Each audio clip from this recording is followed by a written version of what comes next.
My earliest memories of Mount Rainier National Park, living in West Seattle, you look at it and you're curious, God, I wonder what's up there. And I've been able to find out. My dad, I mean, he's a part of the mountain. Rainier and my dad kind of come together. Most of my memories, young, I wasn't alone up there, I was on the mountain with him.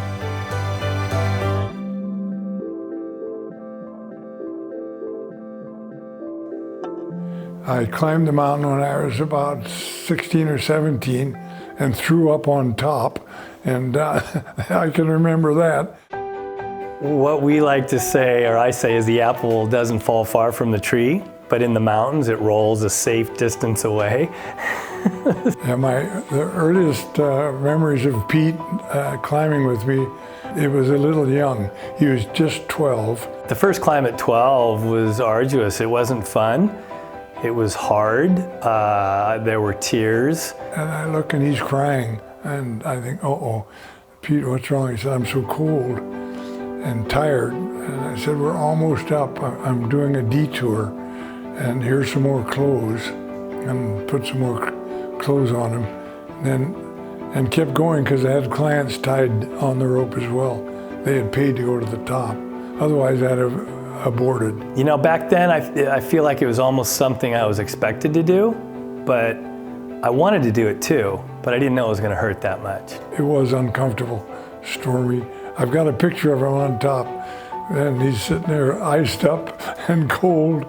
I'm surprised he kept wanting to climb after that. Mountain climbing is long-term, low-level suffering, really, and most of the joy comes after it's finished. So it's a feeling of accomplishment, and it was great. And I've gone on to do it many, many, many, many, many times since then. So there must have been some joy involved in it somewhere along the line. Yeah, I've always felt that the parent is obligated to get the child out some. Let's get them out and get them away from those iPads for a while and give them some exercise. Leave no kid inside. With my kids, it was a little different. Expose them to it, kind of see if they like it. It wasn't mandatory, and just kind of expose them to it. And they love the mountains, and they wanted to go higher. They have, children and people in general have that curiosity. And so today, they both climb Mount Rainier, and my daughter expressed an interest to go to Kilimanjaro at 14, and I was running an adventure travel company and climbing all over the world, but never said, hey, we're going. I waited until they said, hey, I want to go. In the last few years, I see a more and more interest in the outdoors. That's our therapy as we get more crowded and more building goes on and politics and other things. To get out into nature is really important. It's important, especially I think today in our busy lives.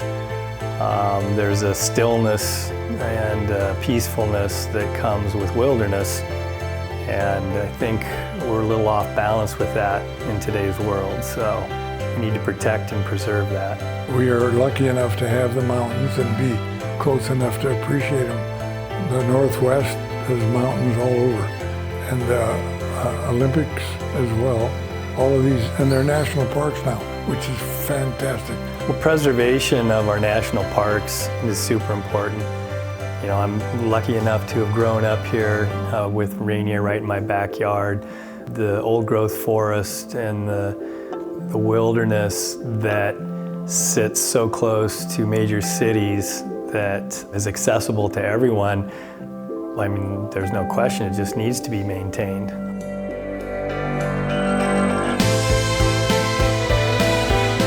We're products of our environment, by gosh.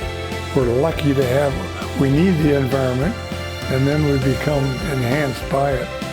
Well, for my kids' when they're up visiting Mount Rainier National Park 30, 40, 50 years from now, my hope is that it's the same experience that my father had, and that I'm having, and that my children will have, and that their children will have. my grandkids, my great-grandkids, which I have now, will experience the same thing I did when they go into a national park. And I think that to me is a satisfying feel that I can see that they will be lovers of the outdoors and also protectors of the outdoors.